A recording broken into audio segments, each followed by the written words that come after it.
The morning of my son's wedding dawned crisp and clear in Charleston, South Carolina. I stood in front of the bathroom mirror in my modest apartment, adjusting the navy blue tie I'd bought specifically for this occasion. My hands trembled, not from nerves about the formal event, but from knowing I might not be welcome. My name is Robert Bobby Mitchell, and I'm 53 years old. For the past 18 months, I'd been living in a one-bedroom apartment, working as a night security guard at a medical supply warehouse. It wasn't glamorous, but it was honest work. And after everything that happened, honest work felt like a luxury I'd earned the hard way. The reflection staring back showed a man who'd aged more than the calendar suggested. Grey hair where brown used to be, lines mapping territory around tired eyes, 30 pounds lighter than my former self. I'd been a different man 3.5 years ago. Robert Mitchell, partner in Mitchell & Associates Accounting, owner of a colonial house in Charleston's historic district, husband to Margaret and father to Daniel. Then came the FBI raid on a Tuesday morning in April. 26 counts of tax fraud, conspiracy and money laundering, 4 years in federal prison.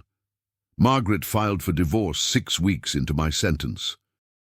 Daniel stopped visiting after the first month, stopped taking my calls after the second, stopped answering my letters after the third. The invitation to today's wedding had arrived 2 weeks ago, forwarded by a neighbor. Thick, cream cardstock, announcing the marriage of Daniel James Mitchell to Miss Sarah Elizabeth Hartwell at Magnolia Plantation Gardens. No personal note, no phone call, just formal script that might as well have been written in a foreign language. Actually, I hadn't been invited at all. My ex-wife's sister, Linda, had slipped me the invitation with a note. He needs his father there, even if he won't admit it. Now I was driving to the plantation in my 10-year-old Honda Civic, wearing a discount store suit, wondering if Linda was right. Did Danny need me there, or would my presence only serve as a painful reminder of everything that had gone wrong? Magnolia Plantation Gardens were stunning in the October light. Ancient oaks draped in Spanish moss, formal gardens bursting with fall colors, and cars that cost more than I'd make in 2 years lining the main road. I parked my Honda at the far end, checking my appearance one last time. The wedding ceremony was being held in the formal garden, white chairs arranged on either side of a grass aisle, leading to an arch of white roses. Guests were already seated, elegant women, well-tailored men, faces I recognized from my old life mixed with others I didn't know. Standing at the edge of the gathering, I felt like an imposter. These people represented the life I'd thrown away, the respectability I'd traded for money that hadn't even lasted. Bobby Mitchell? Oh my goodness, I can't believe you're here. The voice belonged to Eleanor Hartwell, Sarah's mother. She approached with arms outstretched, genuinely warm. Mrs. Hartwell, I said, accepting her hug with surprise. Thank you for allowing me to be here. Allowing you? She looked puzzled. Bobby, you're Daniel's father. Of course you should be here. Sarah and I were so pleased when Daniel said you'd be coming. My heart jumped. Daniel said I'd be coming. Well, yes. He mentioned you'd been going through difficult times, but were doing better now. Sarah was delighted. She's been worried about Daniel not having his father present. Before I could correct the misunderstanding, Eleanor was guiding me toward the seating area.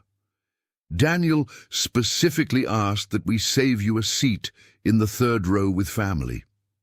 She seated me in a white folding chair, marked with a ribbon. To my left sat an elderly man I didn't recognize. To my right, an empty seat, presumably for Margaret. I was scanning the crowd when I heard a commotion from the back.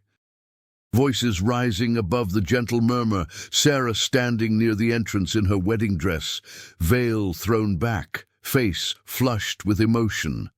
She was speaking urgently to someone I couldn't see, her hands gesturing with distress. Other wedding party members, bridesmaids in sage green, groomsmen in charcoal grey, gathered around her with concerned expressions. "What's going on?" Eleanor asked, rising with worry. Then Sarah's voice rang clear across the garden. "Don't let him in. I don't care what anyone says. He is not welcome here." The words hit like a physical blow. Eleanor's face went pale beside me, and I felt eyes turning in my direction as people realized who Sarah was talking about. The warm afternoon air suddenly felt suffocating. I started to rise, ready to make a quiet exit, but Eleanor grabbed my arm. "Wait, let's see what this is really about." From across the garden, I saw Daniel approaching the group around Sarah. Even from a distance, he looked handsome in his charcoal suit, confident and successful. He spoke to Sarah briefly, his hand on her shoulder, and she gestured in my direction. Daniel's head turned, and for the first time in 3.5 years, my son and I made eye contact. I couldn't read his expression clearly, but I saw him nod at Sarah, saw him speak to the wedding party, saw the group begin moving in my direction. "I should go," I said to Eleanor, but she tightened her grip. "Bobby, wait. Please." As the group approached, Sarah's words rang out again. "Mr. Mitchell, I'm sorry, but I need to ask you to leave. This is a private family event, and your presence here is inappropriate." The silence that followed was deafening. 200 guests stopped their conversations to watch this drama unfold. Eleanor stood frozen beside me. "Sarah, I think there's been a misunderstanding," Eleanor said, strained. "Bobby is Daniel's father." "I know exactly who he is," Sarah interrupted, her voice carrying across the garden. "He's a convicted felon who embezzled money from hard-working families. He's the reason Daniel has trust issues. He's the reason we had to postpone our engagement while Daniel went through therapy. And he was not invited to this wedding." I looked past Sarah to Daniel, hoping for some signal, but my son's face was carefully neutral, revealing nothing. "Daniel," I said, "what would you like me to do?" For a long moment, he didn't respond. The entire wedding party, officiant and 200 guests, waited. When he finally spoke, his voice was quiet but clear. "Dad, I think it would be best if you left." The words were gentle but devastating. I nodded slowly, understanding flooding through me along with grief that felt like physical pain. "Of course. I'm sorry for the disruption. I hope you'll both be very happy." I turned to leave, moving past Eleanor's whispered apologies, past guests trying not to stare, past the beautiful garden that had briefly felt like a place where redemption might be possible. But as I reached the edge of the seating area, a new voice called out, "Actually, Mr. Mitchell, I'd like you to stay." I turned to see a man in a dark suit walking toward me from the officiant's area, probably in his 60s, silver hair, authoritative bearing. "Judge Morrison," Eleanor said, surprised. "What are you doing here?" The man smiled, extending his hand to me. "Mr. Mitchell, I'm Judge William Morrison from Charleston County Family Court. I've been waiting to speak with you." I shook his hand, completely confused. "I'm sorry, Your Honor, but I think there's been some mistake." "I don't have any pending legal issues." "Oh, there's no mistake," Judge Morrison said clearly. "I'm here about a matter involving your son Daniel and his bride Sarah, a matter that requires your immediate attention." Sarah's face had gone pale. "Judge Morrison, what are you talking about? Our license is in order." "Miss Hartwell," the judge interrupted gently, "I'm afraid there's something you need to know about your fiancé, something that makes this marriage legally impossible without Mr. Mitchell's involvement." Daniel stepped forward, his composed expression cracking. "What's going on? What are you talking about?" Judge Morrison looked around at the crowd, then back at the wedding party. "Perhaps this should be private, but since we're all here, and time is of the essence, I'll explain." He turned to address the gathering with judicial authority.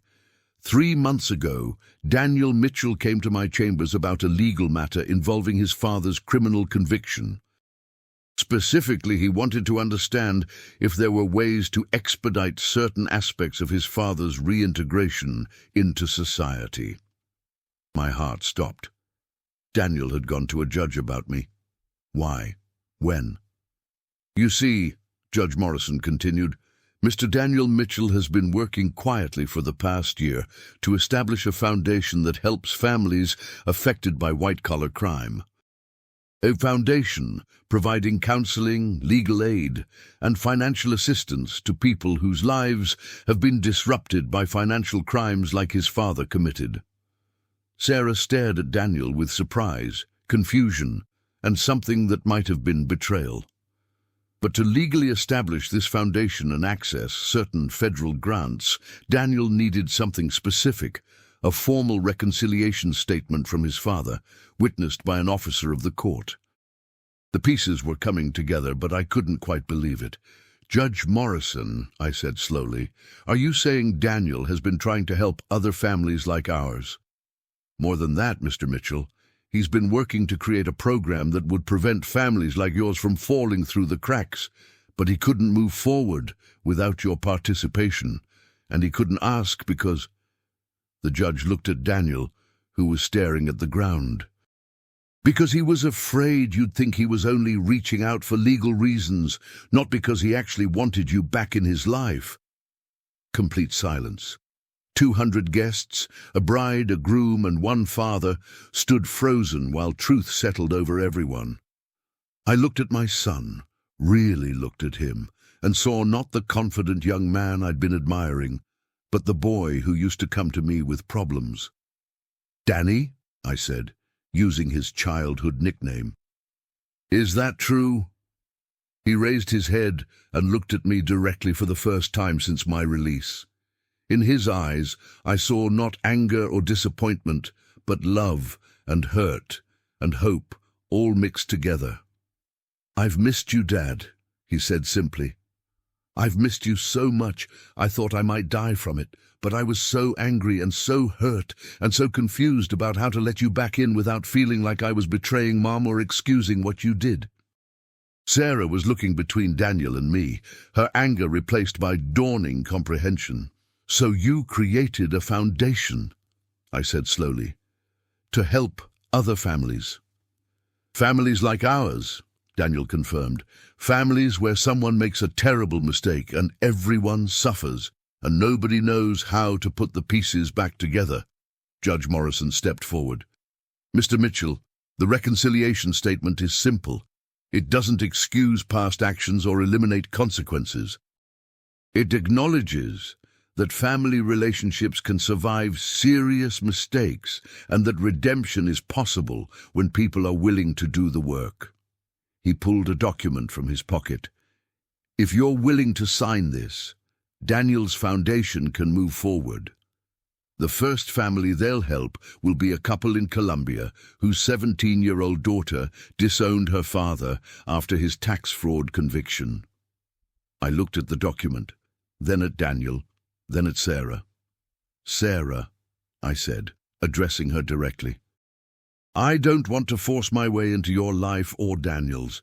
If you don't want me at your wedding, I'll leave and sign whatever papers need signing later. This is your day." She looked at me for a long moment, then at Daniel, then at 200 watching guests. "Mr. Mitchell," she said finally, much softer than before, "I think I owe you an apology. And I think I need to understand exactly what kind of man I'm marrying." She turned to Daniel. "You've been planning this foundation for a year, 14 months, since 6 months after Dad was released. And you never told me? I wanted to, but I was afraid you'd think I was being naive or worry about being associated with something connected to white-collar crime. Your family has such a good reputation." "Daniel James Mitchell," Sarah said, and for a moment I thought she'd call off the wedding. "Are you telling me that for over a year you've been secretly working to help families destroyed by financial crime, including your own family, and you thought I'd disapprove?" "Well, yes." Sarah looked around at the gathered guests, at Judge Morrison holding the papers, at me standing there in my discount suit, and then did something completely unexpected. She started laughing. Not polite bride laughter, but real laughter, the kind that comes from genuine joy and relief and recognition that sometimes life is more wonderfully complicated than you could ever plan.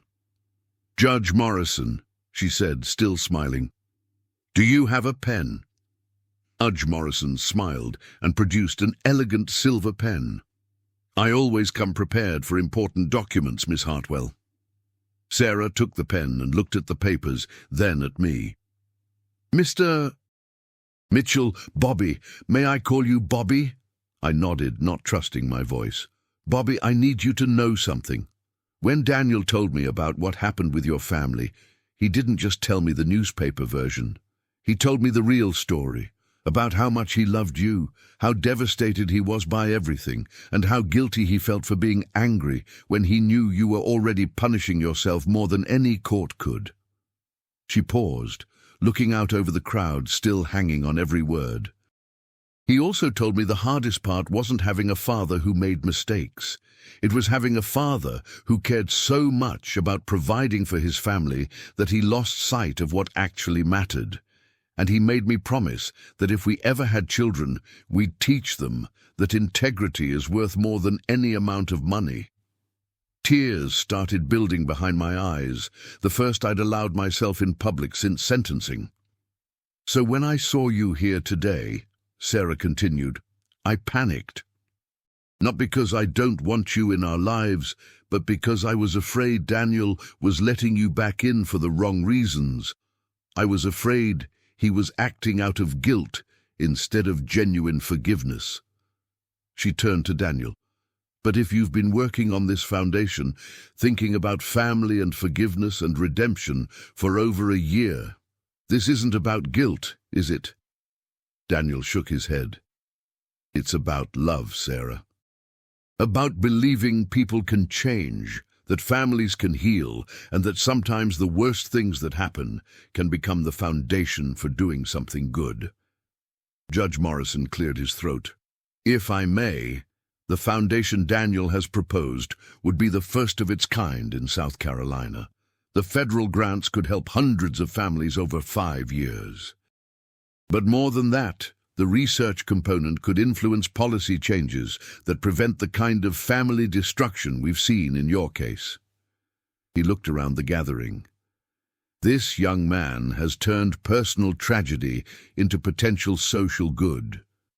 That doesn't happen often, and it doesn't happen without remarkable character." Eleanor Hartwell stepped forward. "Sarah, honey, I think what's happening here is exactly what your grandmother would have called divine intervention. You can't plan moments like this." Sarah looked at her mother, then at Daniel, then at me. "Bobby, will you do me a favor?" "Of course." "Will you walk Daniel down the aisle?" The request was so unexpected I couldn't process it. "I'm sorry, what?" "We don't have to do a traditional processional. We could walk down together, all 3 of us. You, me, and Daniel, as a family." Daniel's eyes went wide. "Sarah, you don't have to." "I'm not doing it because I have to," she interrupted. "I'm doing it because I want to. This is our wedding day, and this is our family, and I think your father should be part of it." Judge Morrison smiled. "Miss Hartwell, I'm beginning to understand why Daniel wanted to marry you. But first," Sarah said, turning back to me, "I need you to sign those papers, not just for the foundation, but because I want us to start our marriage with honesty and forgiveness and understanding that families stick together even when things get complicated." I looked at the reconciliation statement Judge Morrison held. The document was surprisingly simple. 2 pages saying I acknowledged my mistakes, accepted responsibility for consequences, and affirmed my commitment to rebuilding trust through consistent actions. Lines for my signature, and below that, lines for Daniel and Sarah to witness our reconciliation. "Judge Morrison," I said, "if I sign this, what exactly does it mean for Daniel's foundation? It means the federal grant application can move forward immediately. The foundation can be incorporated within 60 days, and the first family they help will be the Hendersons in Colombia, whose daughter hasn't spoken to her father in 2 years, but desperately wants to find a way back. I thought about that unnamed family, about a father who'd made mistakes like mine, about a daughter struggling with confusion and anger like Daniel had experienced, about all the families who would face similar situations, and the possibility that my son's work could spare them some of our pain. Where do I sign? The signing took place at a small table wedding coordinators quickly set up. Judge Morrison explained each section as I read through it, ensuring I understood exactly what I was agreeing to. The emotional weight of signing a document that officially acknowledged both my failures and my son's forgiveness was almost overwhelming. As I signed my name, Robert James Mitchell, in careful cursive, I could hear conversations starting among the guests. But instead of uncomfortable murmuring, these seemed lighter, more positive. People were smiling, and I caught fragments about beautiful family moments and what a special wedding. Daniel signed next, his signature bold and confident, reminding me of the 7-year-old who used to practice writing his name over and over. Sarah signed last, her handwriting elegant and flowing, and when finished, Judge Morrison collected the papers. "Congratulations," he said formally. "The state of South Carolina officially recognizes the reconciliation of the Mitchell family, and Daniel, your foundation application can proceed immediately." Then he smiled more broadly. "But more importantly, congratulations on turning a potential family crisis into a moment of genuine celebration." Eleanor approached with tears in her eyes. "I don't think I've ever seen anything like this at a wedding. Sarah, honey, your father would have been so proud." Sarah hugged her mother, then turned to me. "Bobby, I know this has been emotional, but I want you to know something. When Daniel told me about the foundation, the first thing I said was, this is exactly the kind of man I want to marry. Someone who can take the worst experience of his life and turn it into something that helps other people."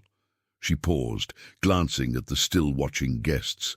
"But I also said the foundation wouldn't mean anything if he couldn't forgive his own father. That he couldn't help other families heal if his own was still broken." Daniel stepped closer and for the first time in over 3 years put his hand on my shoulder. "Dad, I need you to know I never stopped loving you. Even when I was angriest, even when I couldn't bear to hear your voice or read your letters, I never stopped loving you." His voice was thick with emotion. "But I didn't know how to separate loving you from feeling like I was excusing what you did. I didn't know how to forgive you without feeling like I was betraying Mom." I covered his hand with mine. "Danny, you never had to choose between loving me and holding me accountable. Those aren't mutually exclusive. I know that now. The foundation taught me that. Working with other families taught me that.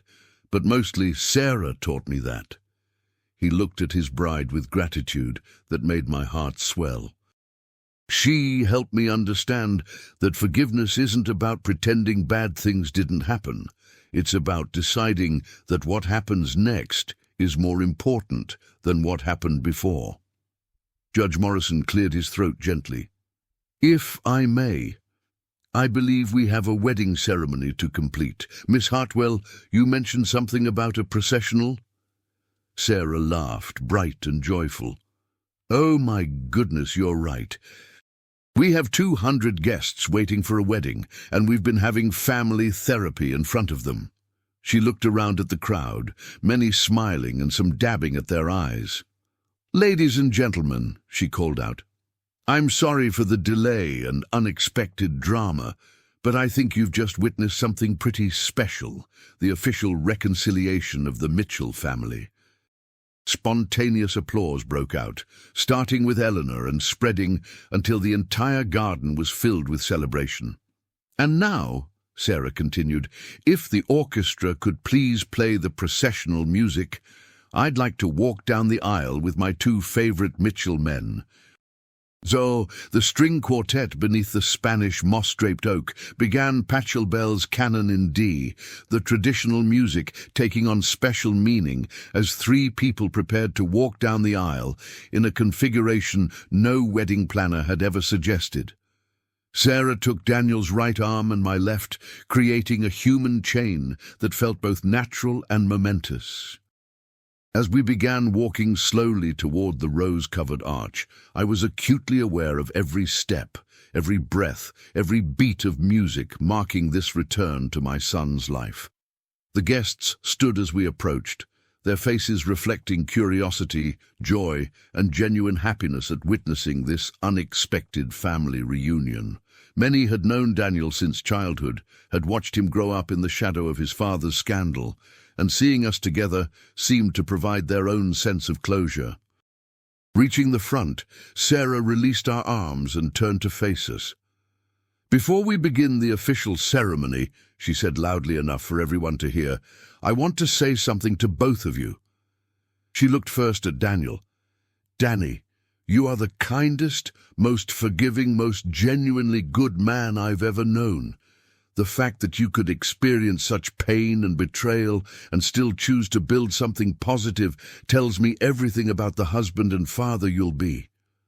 Then to me, "Bobby, I want you to know you are welcome in our family, not because we're excusing the past, but because we believe in redemption and second chances, and that families are worth fighting for."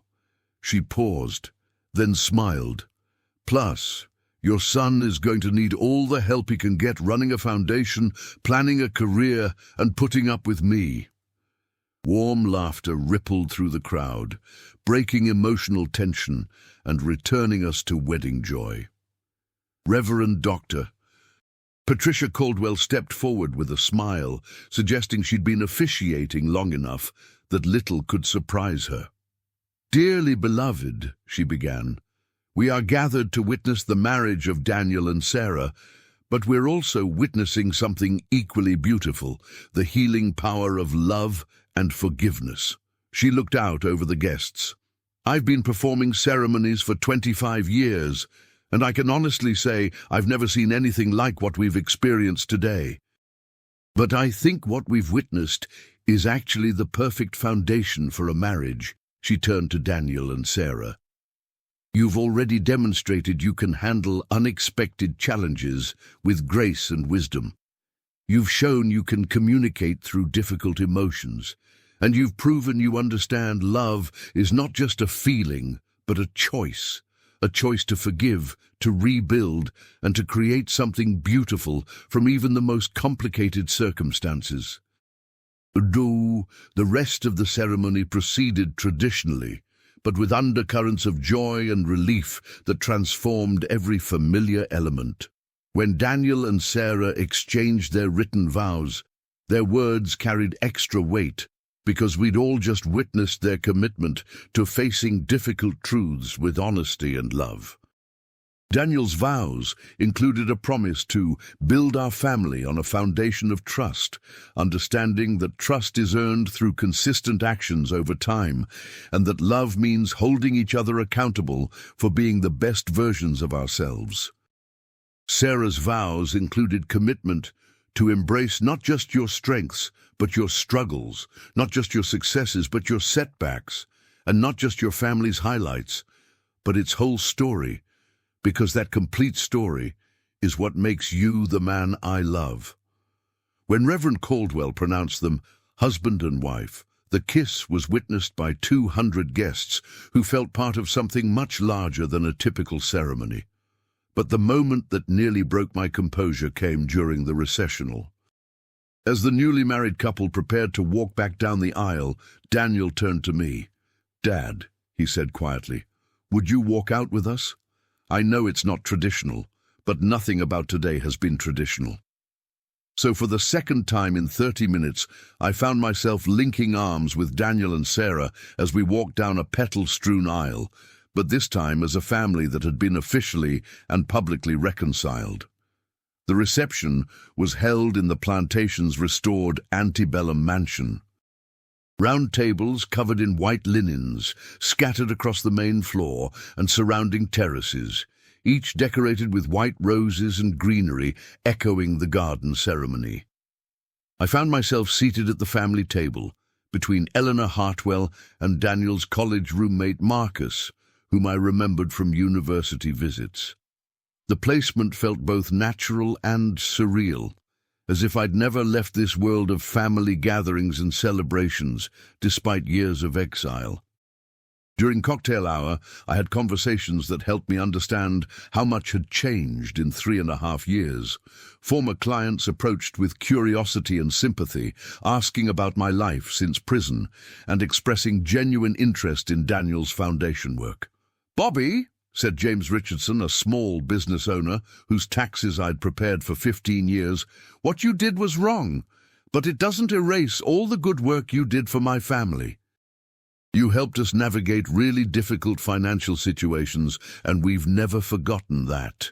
Similar conversations happened throughout the evening, people acknowledging my situation's complexity, expressing support for Daniel's efforts to turn our family's experience into something positive, and welcoming me back into a community I'd thought I'd lost forever. But the most meaningful conversation was with Margaret. I'd been dreading seeing my ex-wife, uncertain how she'd react to my presence and unsure what our first face-to-face conversation in over 3 years would reveal. She approached during dinner, looking elegant in a navy dress I remembered helping her choose for a charity gala years ago. "Hello, Bobby," she said simply, settling into the empty chair beside mine. "Margaret, you look beautiful." She smiled carefully. "Thank you. You look good, healthier than I expected." We sat comfortably for a moment, watching Daniel and Sarah make their rounds among tables. "I didn't know," I said finally, "about the foundation, about Daniel's work with other families." "I know you didn't. He wanted to tell you, but he was afraid you'd think he was only reaching out because he needed something." "Would you have thought that?" Margaret considered carefully. "A year ago? Maybe. But seeing the work he's put into this, seeing how much research he's done, and how seriously he's taking the responsibility, no, this isn't about guilt or obligation.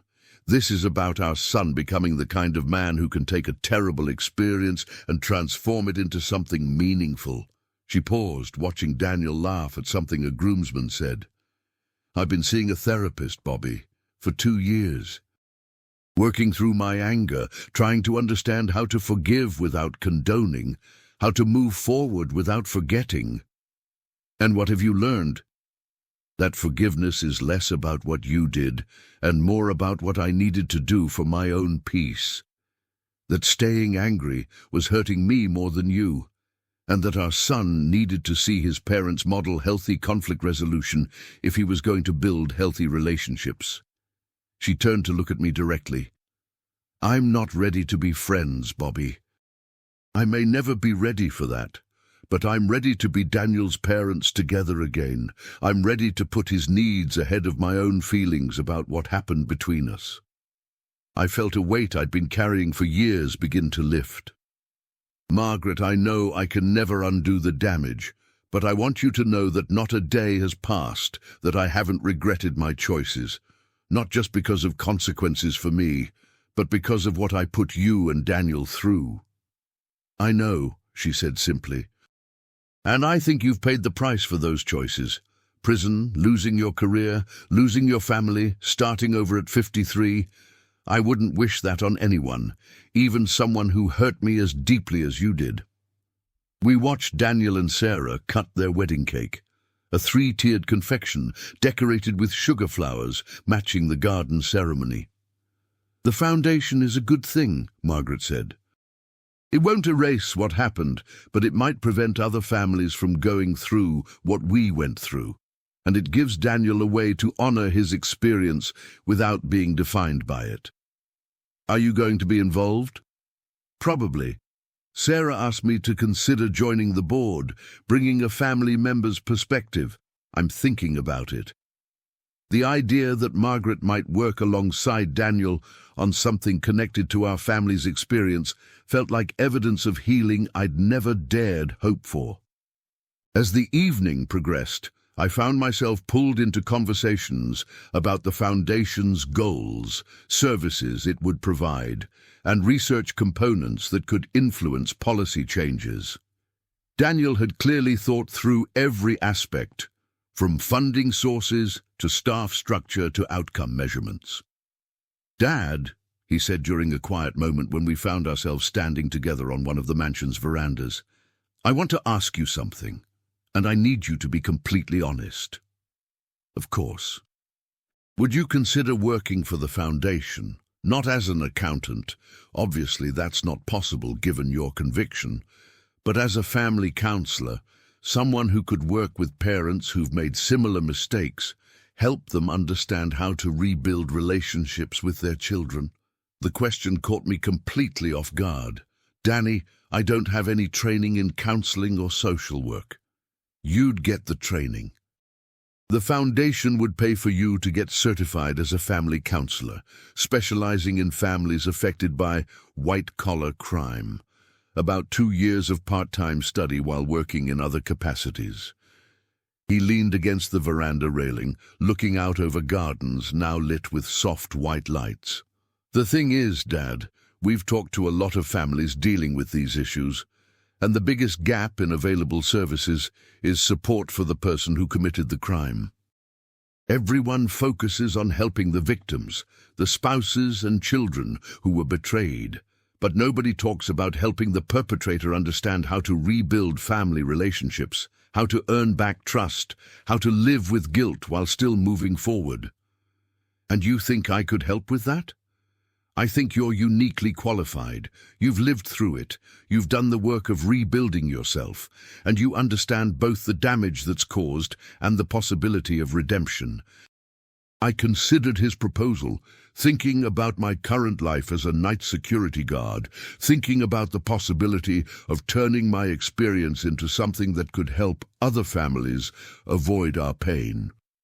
"What would Sarah think about having her father-in-law working for the Family Foundation?" Daniel smiled. "It was her idea."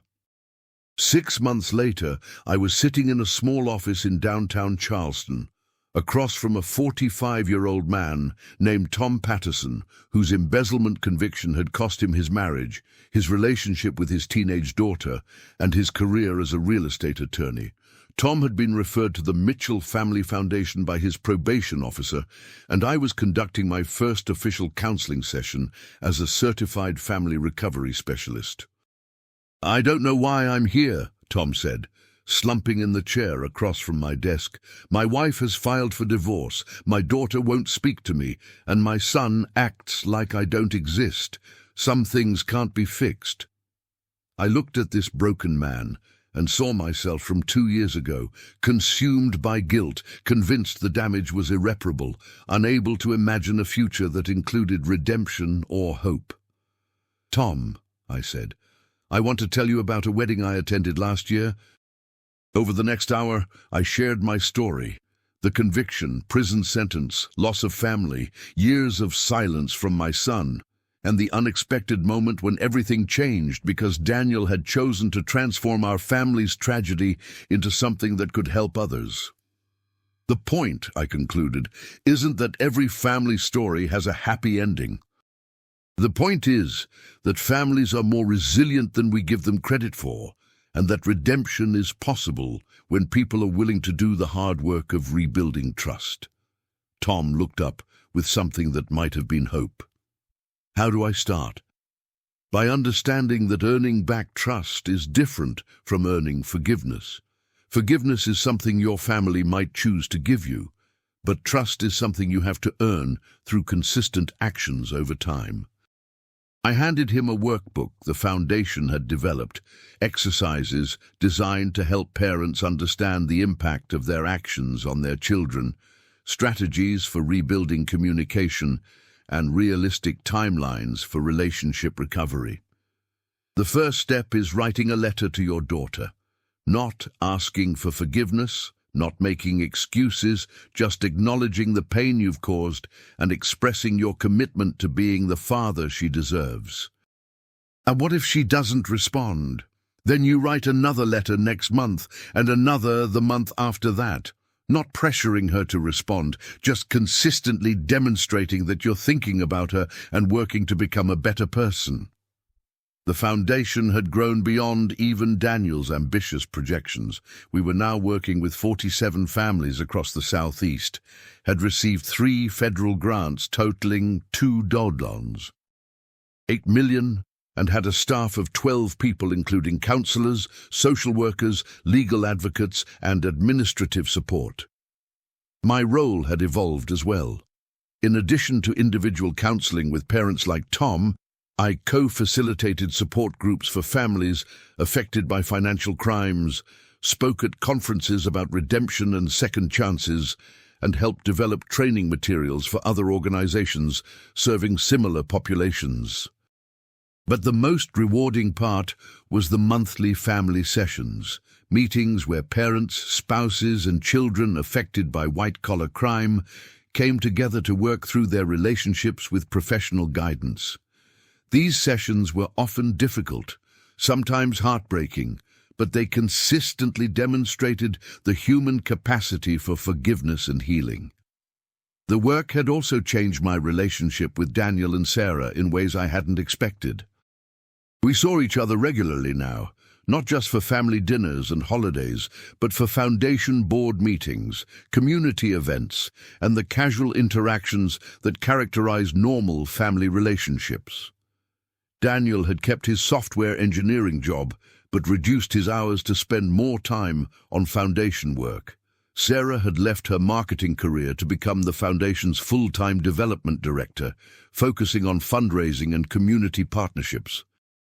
They'd bought a house in historic Charleston and begun talking about starting a family.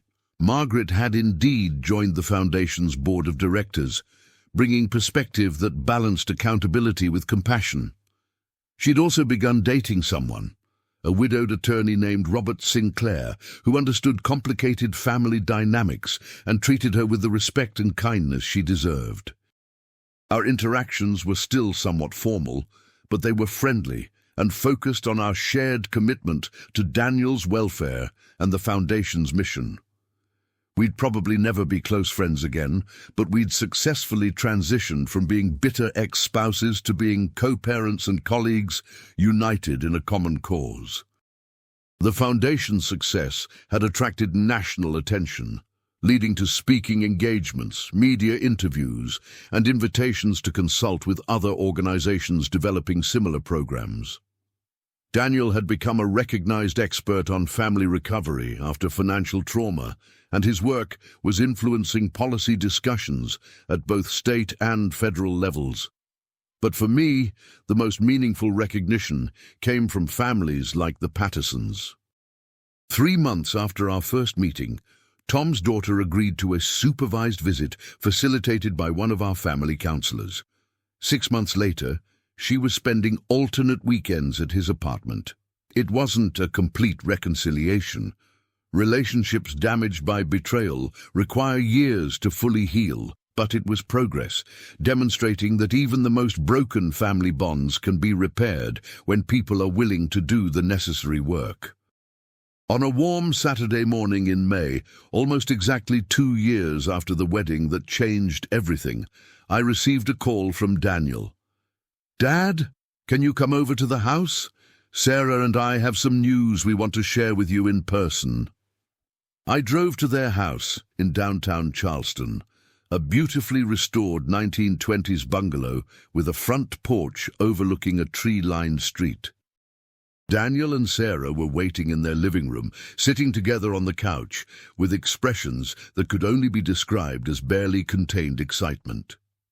"What's going on?" I asked, settling into the armchair that had become my usual spot during family visits. "Well," Sarah said, taking Daniel's hand, "we wanted you to be the first to know that you're going to be a grandfather." The news hit me like a physical sensation, joy and gratitude, and overwhelming love, all mixed together in proportions I couldn't measure. "Are you serious?" I asked, though their faces made it clear they weren't joking. 8 weeks along, Daniel confirmed. "We just got confirmation from the doctor yesterday." I stood up and moved to the couch, hugging them both with emotion that bordered on overwhelming. "I can't believe it," I said. "A grandchild. I'm going to be a grandfather." "And we want you to be very involved," Sarah said. "We want this child to know both grandfathers, and we want him or her to understand the importance of forgiveness and second chances and family bonds that can survive even serious challenges. Plus," Daniel added with a grin, "we're going to need all the help we can get. Running a foundation and raising a baby isn't going to be easy."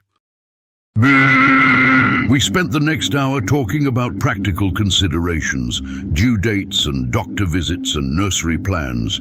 But underneath the logistics was a deeper conversation about what kind of family we were going to be for this new generation. "I want our child to know the complete story," Sarah said. "Not just the happy ending, but the difficult middle part too. I want him or her to understand that people make mistakes, that mistakes have consequences, but that love and commitment can overcome even serious betrayals. And I want our child to see that redemption is possible," Daniel added, "that people can change, that families can heal, and that sometimes the most beautiful things in life come from the hardest experiences." As I drove home that afternoon, I thought about the journey that had brought us to this moment. 3 years ago, I'd been a convicted felon with no family, no career, and no hope for anything resembling a normal future. Today, I was a respected member of an organization helping families across the Southeast. I had a meaningful relationship with my son and daughter-in-law, and I was about to become a grandfather. The transformation hadn't happened overnight, and it hadn't happened without enormous effort from everyone involved. Daniel had to work through his anger and disappointment. Sarah had to overcome her initial judgment and embrace a complicated family history. Margaret had to find a way to forgive without forgetting. And I had to learn how to live with my mistakes while still believing in the possibility of redemption. But the most important lesson I'd learned was that families are more resilient than we imagine, and that love really can overcome even serious betrayals when people are willing to do the hard work of rebuilding trust. 3 months later, at the Foundation's annual fundraising gala, I was asked to give a speech about second chances and family recovery. Standing at the podium in a downtown Charleston hotel ballroom, looking out at an audience of donors, board members, families we'd helped, and colleagues from other organizations, I began with the story of a wedding I'd almost missed. 2.5 years ago, I said, I drove to my son's wedding uninvited and unwelcome, wearing a discount store suit and believing I'd forfeited my right to be part of his life. I planned to watch the ceremony from the back row and slip away unnoticed. I paused, looking out at the audience that included Daniel and Sarah, Margaret and her partner Robert, Tom Patterson and his daughter, and dozens of other families who'd found their way back to each other through the Foundation's work. Instead, I learned that love is more powerful than shame, that families are more resilient than we imagine, and that redemption is always possible when people are willing to do the work required to rebuild trust. The speech went on for 15 more minutes, covering the Foundation's accomplishments, its future goals, and the importance of supporting families through their most difficult challenges. But the heart of the message was simple. No mistake is too big to overcome, no relationship is too damaged to repair, and no person is beyond redemption when they're genuinely committed to change. After the speech, as guests moved to the reception area for dinner and dancing, Daniel approached me with tears in his eyes. "Dad," he said, "I'm proud of you, not just for what you've accomplished since prison, but for who you've become. For the work you're doing, for the families you're helping, for the way you've turned your worst experience into something meaningful. I'm proud of you too, son, for the Foundation, for the man you've become, for the family you're building with Sarah. We stood together in comfortable silence, watching the celebration around us. Families who'd found their way back to each other, donors who believed in second chances, colleagues who dedicated their careers to helping people rebuild their lives. "You know what the best part is?" Daniel said. "What's that?" "Our grandchild is going to grow up in a family that knows how to forgive, how to rebuild, and how to love each other through anything. That's a pretty good foundation for a life." I nodded, feeling a sense of completion I'd never expected to experience. The journey from federal prison to grandfather-to-be hadn't been easy, but it had been worth every difficult step. Emma Rose Mitchell was born on a crisp October morning exactly 3 years after the wedding that changed everything. She arrived at 6:47 a.m., weighing 7 pounds 2 ounces, with a full head of dark hair and her father's determined chin. I was in the hospital waiting room when Daniel emerged from the delivery room, still in scrubs, with tears streaming down his face and a smile that could have powered the entire building. "Dad," he said, "would you like to meet your granddaughter?" I followed him down the hall to the maternity ward, my heart pounding with anticipation and joy. Sarah was sitting up in bed, exhausted but radiant, holding a tiny bundle wrapped in a pink blanket. "Bobby," she said softly, "meet Emma." I approached the bed carefully, as if sudden movements might break the spell of this perfect moment. Sarah placed the baby in my arms, and I looked down at my granddaughter for the first time. Emma's eyes were closed, her tiny fists curled against her chest, her breathing soft and steady. She was perfect, absolutely perfect, and as I held her, I felt something I hadn't experienced in years, pure, uncomplicated joy. "Hello, Emma," I whispered. "I'm your grandfather. I have so many stories to tell you." The baby stirred slightly at the sound of my voice, her eyes fluttering open for just a moment. They were dark blue, like Daniel's had been as a newborn, and in that brief moment of eye contact, I felt the last piece of my broken heart click into place. "She's beautiful," I said to Daniel and Sarah, "absolutely beautiful." "She's going to grow up knowing how much she's loved," Sarah said, "by all of us. And she's going to grow up understanding that families stick together, no matter what." 6 months later, Emma is the center of all our worlds. She's a happy baby, quick to smile and rarely fussy, as if she's inherited the family's hard-won sense of peace. Margaret and I take turns babysitting when Daniel and Sarah need to travel for foundation business. Eleanor comes over every Sunday for family dinner. Even Robert Sinclair has become a doting honorary grandfather. The foundation continues to grow and expand its reach. We've helped over 200 families now, and Daniel's research on family recovery patterns is being cited in academic journals and policy papers.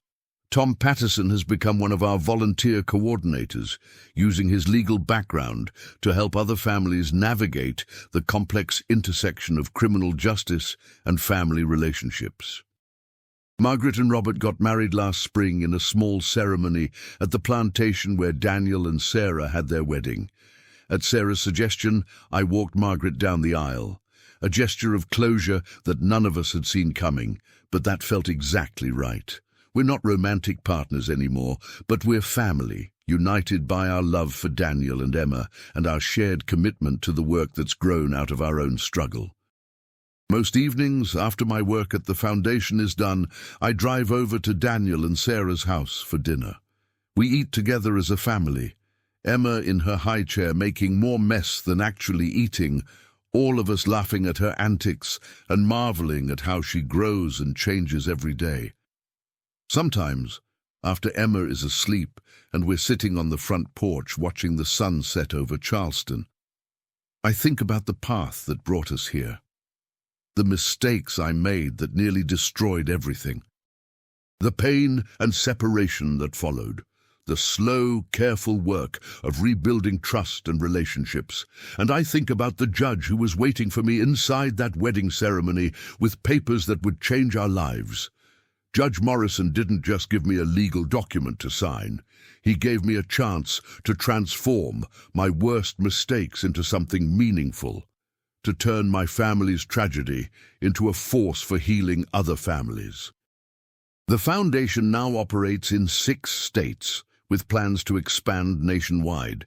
Daniel has been invited to speak at the White House about criminal justice reform and family reunification programs. Sarah has written a book about forgiveness and family recovery that will be published next year. But the most important measure of our success isn't in grants received, or families helped, or recognition earned. It's in moments like these: Emma laughing as her father makes silly faces at her, Sarah and Daniel planning their next vacation, Margaret stopping by with a casserole and staying for an impromptu dinner, all of us together in the same room without tension or awkwardness or unspoken grievances. It's in the knowledge that when Emma is old enough to ask about her family's history, we'll be able to tell her the truth, all of it, the good and the bad. And she'll understand that even the worst mistakes can be overcome, that even the most broken relationships can be healed, and that love really is stronger than anything else when people are willing to fight for it. Tomorrow is Sunday, and we'll all gather again for dinner. Margaret will bring her famous cornbread, Eleanor will arrive with flowers from her garden, and Robert will probably challenge Daniel to another chess game that will go on long past Emma's bedtime. We'll laugh and talk and share stories, and for a few hours we'll simply be what we are, a family, not a perfect family. We've all made too many mistakes for that. But a real family, a strong family, a family that's learned how to forgive and rebuild and love each other through anything. And that, I've learned, is more than enough. It's everything. The judge was waiting for me inside that wedding ceremony, but what he really gave me was much more than a legal reconciliation. He gave me back my family, my purpose, and my faith in the possibility of redemption. Sometimes the most beautiful stories are the ones that begin with the words, "I thought it was over." Because the truth is, it's never really over as long as people are willing to believe in second chances and fight for the relationships that matter most. Emma will grow up knowing that her grandfather made serious mistakes, served time in prison, and lost his family because of his choices. But she'll also know that her grandfather learned from those mistakes, worked to make amends, and dedicated his life to helping other families avoid the pain we experienced. She'll know that her parents chose forgiveness over bitterness, healing over hatred, and love over fear. She'll know that her grandmother Margaret found the strength to put family above personal hurt, and that families really can survive anything when they're committed to doing the work together. Most importantly, she'll know that she is loved, completely, unconditionally, and forever, by a family that understands the value of second chances, because we've all needed them ourselves. And that's the best foundation any child could have for building a beautiful life.